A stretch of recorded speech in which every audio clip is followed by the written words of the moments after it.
My boyfriend is a proud, aloof genius who intensely dislikes physical contact. We've been together for years without ever sharing any intimate moments couples usually have. I assumed this was just his nature and prepared myself for a platonic relationship. Until his birthday, when I traveled to his city to surprise him. But there, under the streetlight, I saw him smiling as he took a woman's hand beside him and kissed her. In that moment, I decided I didn't want him anymore. A man touched by others? I find him filthy. The man who was always cool and composed had lost his mind. On the 14th day of our Cold War, it was Andrew's birthday. I carried the birthday gift I'd saved up for half a year working part-time, rubbing my numb butt from sitting too long on the plane. Standing under a streetlight near his apartment, I couldn't help but imagine Andrew's reaction upon seeing me. Probably the same as always, expressionless. A faint nod in my direction. That's just how he is, like an emotionless robot. Recalling the reason for our fight, I couldn't help but sigh. Amidst the distant flickering lights, I spotted that familiar figure. Just as I was about to approach, I noticed someone else beside him. A young woman with a high ponytail, dressed in athletic wear, was laughing and chatting with Andrew, her head tilted back. And Andrew. I don't think I'd ever seen such a relaxed expression on his face before. The girl beside him was chattering away. He reached out and gently tugged her ponytail. She gave a playful pout and slapped his hand. Instead of getting angry, he joined in the playful banter. Streetlights cast a soft glow around them. The handsome young man and beautiful girl frolicked under the moonlight. It was as idyllic as a scene from a romantic drama. Yet I felt no admiration whatsoever. The reason was simple. The reason for our Cold War was precisely tied to Andrew's personality. A child prodigy renowned across the state, admitted to Columbia at 14. By 20, he'd become a rising star in academia. Genius comes with its own peculiarities. Andrew detested physical contact to an almost pathological degree. He avoided competitive sports and never rode public transportation. In middle school, he once beat a classmate bloody for jokingly touching his hand. And I, as his girlfriend, was no exception. We never kissed, never hugged, never even held hands. Under the fireworks on our anniversary, I tiptoed to steal a kiss on his cheek. His expression remained utterly unreadable, but the swift half-step he took back wounded me deeply. I always told myself that was just Andrew's personality. But sometimes, I couldn't help feeling resentful. On Valentine's Day, my roommate announced her relationship, and their Instagram photos of holding hands drew everyone's congratulations. I couldn't resist screenshotting it and sending it to Andrew. Jokingly, I said, 3 years of dating without holding hands, I must be the only one in the world. He replied with just one word. Oh. Out of spite, I didn't message him for 14 days. And he certainly wouldn't reach out to me. In the end, I soothed myself, just like every other time. I crossed half the country to see him, only to witness this scene. A crushing sense of disconnection washed over me. A motorcycle sped past the girl, and Andrew instinctively pulled her behind him. He grabbed her hand. That obvious protective gesture made my heart ache again. At that moment, Andrew spotted me across the street. His expression remained unchanged. He paused briefly before quickening his pace toward me. The girl gasped, tugging at Andrew's sleeve. Andrew, why did you suddenly walk so fast? Andrew didn't pull away, letting her hold on. He stood before me, looking down at me. Why are you here? Fragmented light danced in his eyes. Before today, I thought this was his gentleness. I lifted the corners of my mouth, forcing a smile. I held out the carefully wrapped gift in my hands. Andrew, I came to wish you a happy birthday. Just as Andrew reached for my gift, the girl beside him suddenly spoke. Andrew, we're going to be late for our restaurant reservation. We don't have time. Let's go. Andrew's movement halted, and he took a few steps forward as the girl tugged him along. He suddenly stopped, turning to look back at me. What are you standing there for? Come on. My legs felt weak, and I instinctively followed behind them. Still a bit dazed, the scene from moments ago replayed over and over in my mind. I knew trailing behind them was pointless. Sitting in the front seat of the taxi, I felt like dead weight. But could I really just give up so easily on someone I'd liked for all these years? In the back seat, the girl chattered away. She shared amusing lab stories I couldn't follow. Andrew murmured in agreement, their atmosphere warm and comfortable. I couldn't help but recall the details of our time together. At first, I loved sharing life's little joys with Andrew too. Even when he never responded, I never grew tired of it. Later, when I excitedly told him about the kitten downstairs in the dorm, he cut me off. "Clara, are you this idle every day?" After that, I never uttered another word of nonsense to him. Naturally, I never knew he could listen so intently to someone else's nonsense. My grip on the gift bag handle tightened, digging into my palms until they stung. Overwhelming exhaustion and sorrow threatened to crush me. The taxi driver noticed my reddened eyes. He quipped half-jokingly, "Hey, buddy, don't get so caught up chatting with your girlfriend. Your sister's been neglected, she's about to cry." Silence fell in the back seat. My vulnerability exposed, I hastily wiped away my tears. Endless embarrassment and awkwardness surged through me. Soon, the girl let out a soft laugh. "Sorry, I forgot about you. I'm April, Andrew's junior. I'm a year younger than him. But I skipped a grade, so now we're both grad students under the same advisor. Barring any surprises, I'll be doing my PhD with him too." "Who are you? Which school? Whose advisor? How many papers have you published?" "Andrew never mentioned you." She still smiled, her laughter tinged with mockery. So she was April. I'll admit it without shame, I often lurked on Andrew's school forum. Andrew was incredibly popular on campus, with threads about him popping up constantly. He never shared his life with me, so this was my only way to understand him. The name April was frequently mentioned alongside his. They called the two of them the golden couple of the materials science department. I'd seen their photo together. It was from some competition, I think, both standing on the highest podium. They held the trophy aloft, laughing freely. I admit, in that moment, I was truly jealous. The wind outside whistled past my ears, while Andrew remained silent. Faced with April's blatant provocation, he showed no intention of defending me. "I'm Andrew's girlfriend." I spoke softly. The restaurant was a private dining spot, and the prices on the menu made my legs go weak. April ordered with practiced ease. "Steak, foie gras, and shrimp salad, bring these first. Andrew loves them." Did Andrew love these? I didn't know. Before he became a genius, Andrew and I were just ordinary kids from ordinary families. When we dated, we usually went to small roadside eateries. Occasionally, we'd splurge on a regular restaurant. Private dining? I'd never even heard of it. April handed the menu back to the waiter. Before he left, Andrew called him back. "Add 1 spicy crab." April turned with a smile and asked Andrew. "Andrew, you never eat spicy food, do you?" Andrew took a sip of tea and didn't answer. Only I knew it wasn't him who loved spicy food, it was me. I felt like crying again. Andrew was always like this. Just when I was about to give up, he'd give me a tiny glimmer of hope to keep chasing. Like that day after he dodged my stolen kiss, he lowered his head and gently kissed my hair. The food was delicious, but I couldn't taste it. After sitting on a plane all day, I'd only nibbled on a packet of cookies to save money. When you're utterly exhausted, your appetite disappears. Midnight arrived swiftly. April clapped her hands, and waitstaff wheeled in an enormous cake.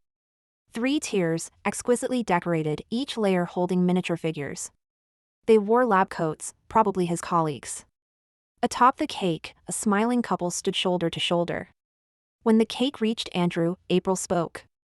"Andrew, happy 20th birthday." She pointed to the top figurine and added, "And may you and I meet at the summit together." An ill-timed wish. Because of that earlier dish, I still harbored an unwarranted hope for Andrew. I hoped he'd refuse the cake, hoped he'd say a few words for me. But he merely smiled faintly, thanked April, then pressed his palms together and made a sincere wish. Candlelight softened his usually stern face. Tonight, he smiled more than I'd seen him smile in years. Did his wish involve me? Or was it like April's, hoping they'd meet at the summit together? They were geniuses. I was just an ordinary, penniless student. The gap between us lay bare and brutal before me. So I believed it was the latter. The candles flickered out, plunging the room into darkness. My feelings for Andrew seemed to dim a little too. April clapped and cheered. I forced a smile and clapped twice in response. April scooped a small piece of cake and smeared it across Andrew's face. He just smiled and told her to stop fooling around. Oh dear, I've ruined Andrew's perfect face. To make it up to you, here's a big gift. Like a magician, April produced a large box from behind her back and opened it before Andrew. The moment I saw the gift, my pupils contracted. Instinctively, I pushed the box at my feet further under the table. Inside lay a brand new laptop of a certain make. Exactly the same as the one I'd prepared for Andrew. Andrew, your old computer was so outdated and slow. Here, take this new one. I didn't get anything too expensive, worried you might refuse. Just picked one at random, hope you don't mind. That laptop was priced at $2,000. To afford it, I'd worked part-time as a tutor for half a year. Every weekend, I'd commute 2 hours round-trip by bus to teach students on the other side of town. All because that agency paid $10 more per hour than the ones near campus. It was something I poured my heart and soul into, something I treasured like a precious gem. Yet to April, it was just a casual picked one at random. My hand holding the chopsticks trembled slightly. April suddenly looked at me and smiled softly. Hey, I haven't seen Clara's gift for Andrew yet, she said, circling behind me. Caught off guard, she reached out and snatched the box. Before I could react, I lunged to grab it back. The half-open gift box slipped from April's hands and crashed to the floor. My laptop, the one I cherished, never letting it out of my arms, smashed against the floor with a dull thud. Sorry about that, April apologized, but her tone held no remorse. I crouched down to inspect the laptop. The casing was dented, the screen cracked in several places, and pressing the power button yielded no response. Andrew crouched beside me, reaching out to help me up. Clara, for once, I detected a hint of guilt in his voice. I pushed him away with my hand and numbly packed the laptop back into its box. Then I turned and walked out of the private room. Once outside, I broke into a run.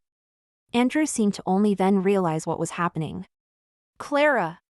I couldn't outrun him and was pinned against the restaurant door. He was panting, his slightly cool fingers pressing against my shoulders. I looked up and met his gaze, clearly seeing the shock in Andrew's eyes. His hand trembled as it brushed my cheek, wiping away a trail of wetness. Only then did I realize I was crying. So this was what it felt like to be touched by Andrew. Bitterness curled my lips as tears flowed down to my neck, leaving damp patches. Andrew couldn't wipe away all my tears, so he simply pulled me into his arms. Clara, don't cry. Don't cry, he repeated my name over and over, his voice panicked. In my tears, I finally became his exception. But I was no longer the only one. Perhaps, unseen by me, he had already crossed his boundaries time and again for April. Andrew. After gathering my courage for so long, I realized my voice could be this firm when I spoke. Let's break up. Andrew paused for a moment, then looked up again, his eyes clouded with confusion. Is it really necessary, Clara? Emotions flickered in his gaze before he seemed to think of something. He sighed, sounding slightly resigned. Clara, you want me to coddle you? Since when did you become so childish? You don't understand between April and me. Don't make a fuss. Andrew's tone was flat, as if I were an easy math problem. One that required no effort to solve, yielding a perfect answer. Clearly, he believed my intelligence couldn't grasp the twists and turns between him and April. Nor did he see any need to explain it to a mere mortal like me. He thought I shouldn't be childish, that I should pretend nothing happened, just like every other time before. Like a pet under his control. Suddenly, I felt like laughing. But tears slid into the corners of my mouth instead. I raised my hand, intending to slap him. Yet in that instant, all my strength drained away. My fingernails scraped across his face, leaving a shallow, bloody trail. Andrew, genius my ass. You're just a self-important asshole. Andrew froze for a moment, then raised his hand to touch his face. Suddenly, he spoke. Does that make you feel better? Before I could answer, April suddenly ran over. The moment she saw the blood on Andrew's cheek, her eyes changed, as if she wanted to devour me alive. She shielded Andrew, her voice breaking with tears. Take it out on me. Why are you bullying Andrew? Not satisfied with yelling at me, April took 2 steps forward and swung her hand toward my face. I raised my hand to block her. The moment our fingertips touched, I saw a flicker of triumphant laughter in her eyes. Ah. April stumbled backward, clutching her ankle. But I hadn't used any force. Clara! I didn't. Andrew and I spoke simultaneously, our voices colliding in the air. One innocent, one seething with rage. You should know that what happens between us has nothing to do with a third person.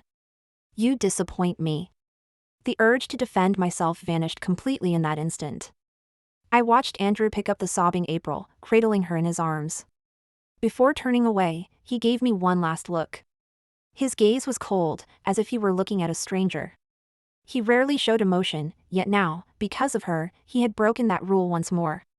They were intertwined like two vines. Suddenly, I recalled an incident after high school graduation. During a trip with Andrew, I ran a fever so high I was utterly drained. I begged him to take me to the hospital.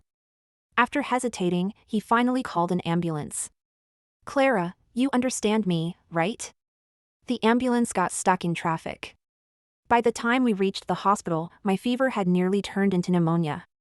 When my best friend Belle heard about it, she raged at Andrew, calling him a piece of trash. She said he never truly loved me. Back then, I defended him, saying it was just his nature, not a lack of love. Now, that bullet from years ago hits me square in the forehead. How could he suddenly forget about the ambulance in this identical situation? I have to admit it. He isn't incapable of loving someone. He just can't be bothered to love me. I booked the earliest ticket back to school the next day. Stranded in New York, penniless and alone, I had to make do with a night in a corner of the airport. Back at school, I fell gravely ill. When I woke in the hospital ward, Belle's eyes were red and puffy, like two walnuts. Clara, I told you so. Andrew's unreliable. Belle had never liked Andrew. She called me love-struck and Andrew a hopelessly clueless guy. In the past, I would have argued back immediately. But now, after everything I'd been through, I no longer had the energy to fight. I could only nod. Belle, if only I'd listened to you sooner. As I spoke, my phone rang. It was the special ringtone I'd set for Andrew. Last year on my birthday, Andrew said he'd grant me any wish. I begged him relentlessly to sing Lullaby for me. And I made it my phone's ringtone. He smiled at me, half exasperated, half indulgent. Back then, I truly believed happiness had landed in the palm of my hand. I thought Andrew would gradually change for me. That we'd become the most ordinary yet happiest couple in the world. A bitter smile touched my lips, and tears threatened to spill. I hung up and blocked Andrew. Opening the messaging app, I saw rare red dots on his profile. He asked where I was. I snapped a photo of April's cast. Because of your selfishness, someone else got hurt. You shouldn't have dragged her into our issues. I couldn't hold back. Tears fell drop by drop onto my phone screen. Andrew and I met in middle school, accompanying each other through our teenage years. To me, he was more than just a lover. He was also someone I looked up to and pursued. His clumsy comfort after exam failures, his personalized tutoring before the college entrance exams. The genius who never did homework hand-copied an entire notebook of unique study notes for me, ordinary and awkward. Holding those notes, my heart pounded like a drum. I asked casually, pretending not to care. Andrew, putting so much effort into this, do you like me? Hiding my true feelings behind a joke, my voice trembled. Time ticked by, and I lost track of how long it had been. Suddenly, he spoke, his voice flat and ordinary, as if discussing today's weather. Yeah, I like you. I looked up at him in shock. Outside the window, the evening glow painted half his cheek crimson. In that moment, I thought he was falling for me. And just like that, I became the genius's girlfriend. The waves of doubt around me didn't shake me. I just kept running after him, far behind. In half a year, I went from a third-rate local college to a prestigious university. And now, I have a chance at a graduate offer from Andrew's school. I gritted my teeth, just to get a little closer to him. It was so close, so very close, I could almost reach him. But after all these years of striving, no one warned me that people change. People change. The boy who confessed his love beneath that fiery sky now adores someone else. My fingers drummed on the keyboard, typing out pages of text. Explanations, accusations, curses. Then, word by word, I deleted it all. Pointless, I thought. Andrew, out of sheer mercy, let me enlighten you, you otherworldly genius. What you did is called cheating. After sending that, I hovered over his profile picture. Blocking will prevent you from receiving messages from this user. My finger lingered over the confirm button for what felt like an eternity. Finally, I pressed it. Burying my face in Belle's fur, I wept uncontrollably. Andrew vanished from my life. Heartbreak is a slow torture, like a dull knife slicing flesh. Thinking of him made my heart clench painfully. But over time, the pain numbed. From start to finish, I never did a single wrong thing. Those with a clear conscience shouldn't be trapped by the wrong person. I threw myself into my studies, forcing myself not to think about Andrew. But just when I thought I was finally emerging from the shadow of heartbreak, we became entangled again in a bizarre way. I never expected to go viral. It started when someone posted on Andrew's school forum, shipping him and April as a couple. The post gained massive traction. Most comments were so sweet and perfect couple. Then, one comment stood out like a sore thumb, am I missing something? I thought Andrew had a girlfriend he'd been dating for years. It sparked a firestorm. The comment instantly ignited heated debate. Huh? No way. Does that make April the other woman? Stop spreading rumors without proof. Andrew's always been a loner, where's this girlfriend? I'm in the same department as Andrew. His personality is a bit peculiar. Anyway, I've only ever seen him this close with April. To back up the claim, someone posted countless photos of Andrew and April together. Sharing award stages, participating in campus events. Always shoulder to shoulder, always beaming with joy. The comment about me was quickly deleted, but the heat didn't die down. It even spread to other platforms. Andrew and April had the prestige of top-tier universities, plus they were campus celebrities. So it instantly drew massive attention. In the comments, one of our high school alumni actually posted a photo of me and Andrew, confirming our relationship status. What April was then became self-evident. Hours after the scandal erupted, April posted a lengthy statement clarifying she wasn't the other woman. Not only that, she attached two photos. One showed her leg in a cast, the other revealed Andrew's injured cheek. She stated, "For a long time, Andrew has been unilaterally harassed by this woman and has repeatedly expressed his discomfort. Not only did she refuse to back off, but she pursued him to New York on his birthday. After being rejected, she flew into a rage, assaulting Andrew and then shoving me when I stepped in to help, fracturing my left ankle. Out of respect for our long-standing acquaintance, Andrew has chosen not to pursue legal action. Yet we refuse to let tolerance be met with malicious slander. Miss Clara, we hope you will take responsibility for your actions. Online controversies rarely inspire anyone to investigate the truth. This statement, which twisted facts beyond recognition, instantly escalated the situation. April publicly disclosed my full name, compounded by someone previously posting my photos in the comments section. Netizens followed the trail, digging up all my personal information. They stormed the school forum, hurling insults, calling me a psychopath, claiming ugly people cause trouble, labeling me a cockroach jealous of others' happiness. Teachers from the academic affairs office approached me, offering a gentle reminder that my actions had brought too much negative attention to the school. Clara, the school has no intention of interfering in your personal life, but if this continues, your exchange program to Europe might be. The school had long offered international exchange programs. Teachers who knew me well had suggested I apply several times. But back then, I was solely focused on getting into Andrew's university, scrambling frantically to boost my GPA and credits. Plus, I didn't want a long-distance relationship with Andrew, so I turned down the teacher's suggestion. The day I brought home my broken laptop, something suddenly clicked. 2 hours before the system shut down, I submitted my exchange application. With my grades, it should have been a sure thing. But then this whole mess happened. The screen on the academic affairs office teacher's phone was frozen on April's homepage. She'd updated again. In the photo, she had an A4 in her hand. An accidental shot captured a slender hand beside her, preparing her medicine. Caption, "With you by my side, even the bitterest medicine is bearable." The comments section radiated warmth, everyone wishing her and the gentleman in the photo 99% happiness. Some even took subtle jabs at me. This is how the main wife is treated. Someone else would be green with envy if they saw this. Humph. When I was sick, Andrew only told me to drink more hot water. I looked away from the screen and pulled out my phone. I opened my drafts folder. I found the evidence I'd spent 3 sleepless nights compiling. Every detail inside was proof of the happiness Andrew and I had shared. I'd intended to present it to the world at our wedding. Now it had become my lifeline. I gently pressed send. Teacher, you can rest assured. Shortly after the evidence was released, I received a call from a high school classmate I hadn't heard from in ages. When I answered, it was Andrew's voice on the other end. He sounded exhausted. Are you done causing trouble, Clara? Delete that stuff. I laughed bitterly in anger. Trouble? Because April lied, I've been cyberbullied for days straight.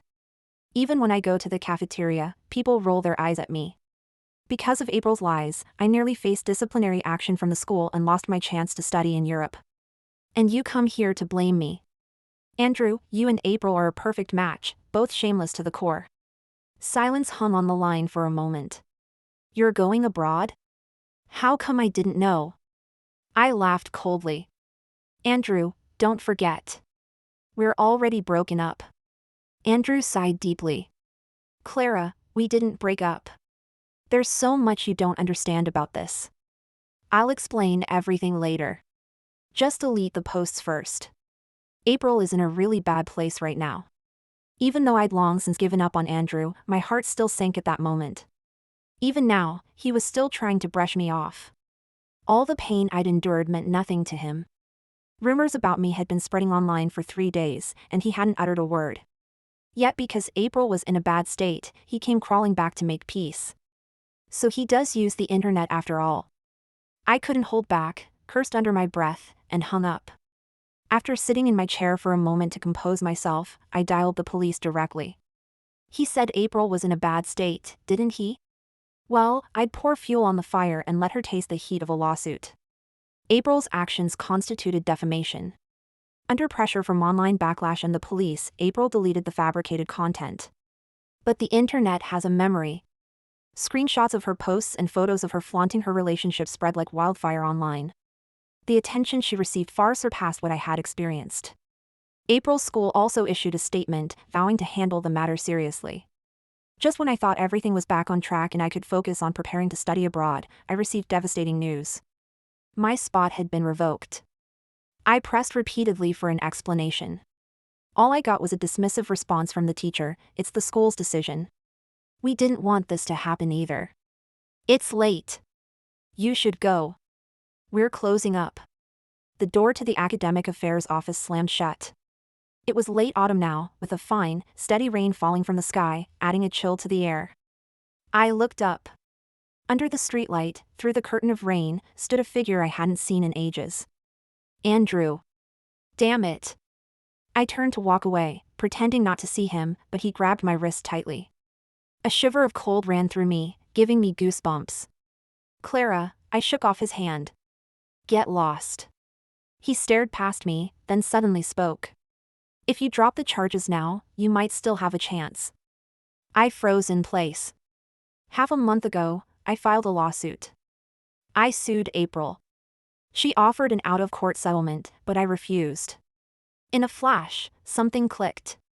April's behind this? Andrew only said, "I warned you before. Drop the charges, and I'll speak to the teacher for you." I laughed sarcastically. You'll speak for me? Aren't you afraid April won't be pleased? I couldn't bear to see you two star-crossed lovers turn against each other. Andrew shook his head, his expression conflicted. No. I wouldn't do anything with April. Just do as I say, okay? Do as you say? I couldn't help but tremble all over. I raised my hand, and the slap that should have landed long ago struck Andrew's face hard. Andrew, liking you was the biggest mistake I've ever made in my life. He turned his head away and didn't look back for a long time. Andrew would never understand, it wasn't the genius I loved. The moment I truly fell for him, perhaps it was when he shielded a bullied girl in an alley, or when he bought every last item from the old street vendor on a rainy night. That was the Andrew I knew, seemingly aloof, yet fiercely principled. But as they say, people change. The once pure-hearted youth who refused to compromise with the world has now rotted to the core. Withdrawing the lawsuit? Impossible. Bring it on. I believe truth endures forever. Don't come looking for me again, Andrew. You're not the only one with A man touched by others? I find him filthy too. Andrew reached out to grab me again. He seemed to realize something, his voice sharp and urgent. Clara. I swung my leg up, my leather shoe connecting with a dull thud. I heard him grunt in pain, yet he still wouldn't let go. Andrew, don't make me disgust you. The man behind me fell silent, finally releasing my hand, gently, inch by inch. Without looking back, I ran into the rain. I'd never tell Andrew that the day before he came looking for me, I received a private message. The sender claimed to be a senior lab mate from Andrew's lab. He asked if I knew why Andrew cared so much about April. I hadn't planned to reply. But he sent several messages on his own. Look into who April's father is. You'll be surprised. Who wouldn't want a powerful father-in-law to secure their future? If April chose me, I could probably publish papers until my hands went numb. You've probably never felt what it's like to have something you worked so hard for snatched away, have you? I've experienced it countless times. We're both victims. Back then, I refused to believe it. I thought Andrew's academic abilities were at least trustworthy. After all, he was a genius. Yet a vague suspicion began to take root in my mind. I looked up Andrew's advisor. He shared the same surname as April. The man in the photo wore gold-rimmed glasses, smiling with scholarly warmth. In that face, I could see traces of April. When I spotted Andrew at the door, I instinctively activated the voice recorder on my phone. Now, that recording lies dormant in my device. On the screen, Andrew Sr. sent me another message. He sat on the rooftop, a sheer drop below his feet. He won't let me graduate. I don't want to live anymore. My fingers twitched. This time, I replied. Death takes everything away. We are victims, yes. But who says victims must just sit and wait for death? I contacted Andrew Sr., Kyle. Fortunately, he had preserved substantial evidence. My account had gained significant attention due to the previous epic battle with April. To maximize reach, we compiled the evidence. Along with the recording, we posted it on my account. A top university doctoral student exploited by their advisor, academic power brokers persecuting an innocent girl. Any one of these topics could instantly ignite the internet. Andrews University swiftly responded, suspending all duties of April's father. That day, Andrew frantically reached out to me, his voice hoarse and desperate on the line. Clara, how dare you? How dare you? I let out a soft chuckle. The day of the trial dawned clear and cloudless. The court found April guilty of defamation, sentencing her to 1 year in prison, suspended for 2 years. She broke down sobbing in court. I wonder if she ever regretted it, going this far for a man. That same day, the school announced its decision regarding April's father. He was stripped of all positions and his teaching credentials revoked. All students in his lab were transferred to other advisors. Except Andrew. The investigation revealed that out of his 7 published papers, only 3 involved his actual research contributions. Clinging to April's coattails had clearly brought him considerable benefits. When the truth came out, the entire campus erupted in scandal. The campus heartthrob became a thief everyone wanted to see punished. The once promising prodigy had finally fallen into the mud. After Andrew withdrew from school, no one saw him again. Some said he went to work behind the scenes at a major corporation, others claimed he returned to his small hometown to deliver takeout. Who was telling the truth? No one could tell. Before long, my exchange spot was reinstated. Passing through security, I glanced back. A familiar figure seemed to flicker in the crowd. I didn't look again, didn't dwell on who it might be. This time, I was heading toward a future I'd fought for myself. Holy crap, Clara, you're really getting married? To that loser senior from back in the day? Kyle grimaced from the driver's seat. I burst out laughing and explained to Belle on the phone, what wimpy senior? He has a name, Kyle. After all these years, it's finally happening. I'm not kidding. You gotta be my maid of honor. After arriving in Europe, I was lost in a foreign land, and Kyle helped me out countless times. Before long, we became close friends. A year later, Dr. Kyle graduated successfully. That night, the 6-foot-tall man wept like a child. He called me his savior, the God who gave him a second life. Of course, if that God agreed to date him, he'd be eternally grateful. I accepted his confession not just because of his heartfelt words. but also because he was an honest, kind, and down-to-earth person. After we started dating, our relationship remained stable. When the exchange period ended, I stayed in Europe to pursue my master's degree. Kyle chose to start a business, co-founding a tech company with several senior classmates. Another 2 years passed. I finished my studies and planned to return to China for work, while Kyle's company was beginning to show promise. This time, I was back to prepare for our wedding. On the other end of the line, Belle was still musing about life's unpredictability. She paused briefly before saying, "You know what? Andrew is getting married too." I gave a soft "oh." Truthfully, it barely registered. Kyle, however, grew impatient. He snatched the phone, hurriedly bid Belle farewell, and hung up. "Honey, we still have several bridal shops to visit. We need to hurry or we'll be late."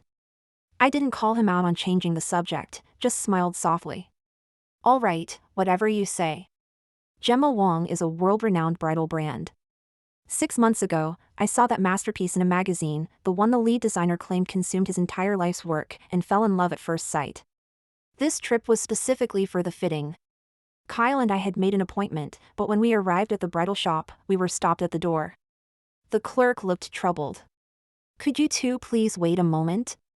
There's been an issue inside." Though she phrased it vaguely, I could make out fragments of an argument drifting out. "It's just a damn wedding dress. You think I can't try it on? You snob." The woman's voice was hoarse with rage. The clerk explained in a gentle tone. "Ma'am, this dress is reserved for another customer. Fuck you, bitch. You think you're better than me? Ma'am, if you continue this, we'll have to call security." That voice sounded familiar. The next moment, security escorted the ranting woman out, and I finally saw her face. April.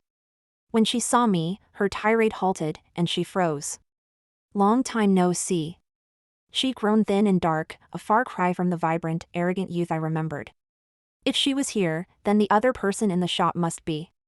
A tall figure emerged from the store, who else but Andrew? He'd put on weight, his clothes hanging loosely, his eyes heavy with weariness, no trace of the spirited youth he once was. The moment our eyes met, he instinctively took a step back. The shop assistant approached with a forced smile, apologizing profusely. "My apologies, Ms. Clara, for keeping you waiting. Your reserved wedding dress is inside. This way, please." I nodded, not sparing the pair another glance, and tugged Kyle inside. True to Gemma Wong's signature style, the moment I stood before the mirror, my breath nearly caught. I seldom use radiant to describe a dress, but it possessed a breathtaking beauty. Clang. Kyle's cup clattered to the floor, his mouth hanging slightly open. I chuckled and playfully slapped his hand. "Blown away?" "Yeah, totally blown away." Kyle's eyes were actually a bit red. "This is the one. How did I deserve to marry a wife like you?" Sigh, he was exaggerating again. Who says tech guys don't understand romance? Before I could respond, a furious shout interrupted us from outside the door. "Andrew, are you trying to die? You still like her? Look at yourself now. Who else would want you besides me? Does anyone even find you attractive anymore? You have to be with me. You'll die with me if you must. You owe it to our family." April went berserk, crying and pounding Andrew. But Andrew remained unmoved, his eyes fixed on Kyle and me. Kyle smirked and stepped in front of me. I turned to the store clerk beside me. "Aren't you going to handle this?" The clerk snapped out of it and immediately called security. Security reached out to pull April away, but she threw herself on the floor, writhing and screaming. Before long, a crowd gathered to watch the spectacle. With an audience, April only grew more hysterical, wailing at Andrew. Kyle and I crossed our arms, silently observing the drama unfold. Finally, Andrew couldn't take it anymore. "Can you stop this?" He kicked away April's hand clutching his pant leg, pushed through the crowd, and walked out with his head down. April froze, staring at her own hand. With the spectacle over, the crowd dispersed, leaving only April sitting on the floor by the store entrance. In that moment, did she regret choosing Andrew? I don't know. All I know is that people must take responsibility for their own choices. I squeezed Kyle's hand, warm and broad. We'd supported each other through the years. No one looked up to the other.